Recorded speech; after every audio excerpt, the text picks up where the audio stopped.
চিরাগ পাসওয়ান পরপর তোপ দাগছেন বিহারের মুখ্যমন্ত্রী নীতিশ কুমারের দিকে। বলেছেন জঙ্গল রাজ চলছে বিহারে।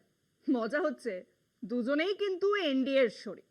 আরো মজা এই যে এত গোলমালে বিজেপি কিন্তু পুরোপুরি চুপ। নীতিশ বিজেপিকে ল্যাজে খেলাতে চেয়েছিলেন, আবদার করেছিলেন ভোটের আগে মুখ্যমন্ত্রীর নাম ঘোষণা করতে হবে। বিজেপি কি চিরাগকে সামনে রেখে এবার পাল্টা দিচ্ছে? লালু প্রসাদ যাদবের আরজেডি সরকারের বিরুদ্ধে একদা জঙ্গলরাজের অভিযোগ তুলে ভোট প্রচার করে সফল হয়েছিলেন জেডিইউ নেতা নীতিশ কুমার।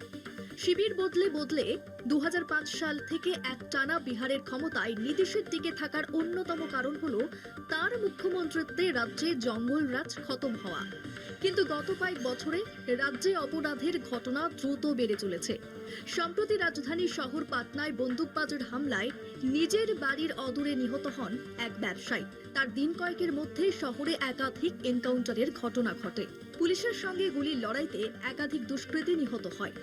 রাজ্যের বিভিন্ন জেলায় দুষ্কৃতীর হামলা, অপহরণ, নারী নিগ্রহের ঘটনা ঘটেছে। আগামী নভেম্বরে বিহার বিধানসভা ভোট।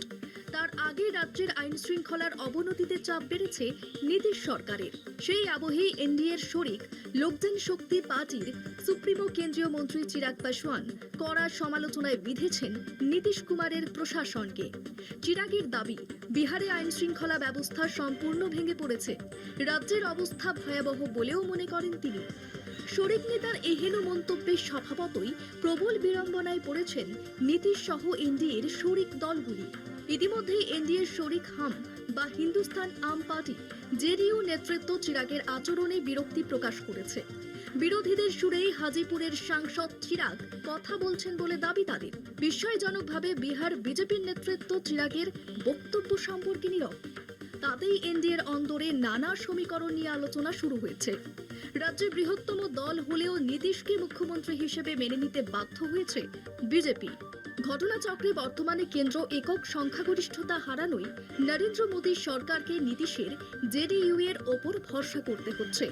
তাই বিহার বিজেপি চাইলেও নীতিশকে তোয়াজ করেই চলছে দলের দিল্লির শীর্ষ নেতৃত্ব। এদিকে কেন্দ্রীয় মন্ত্রিসভা ছেড়ে রাজ্যের আসন্ন বিধানসভার ভোটে প্রার্থী হবেন বলে ঘোষণা করেছেন নীতিশ। চলতি মাসের 11 তারিখ প্রকাশিত একটি জনমত সমীক্ষা রিপোর্টে আরজেডির তেজস্বী যাদবকে পরবর্তী মুখ্যমন্ত্রী হিসেবে সর্বাধিক সমর্থন দেওয়া হয়েছে।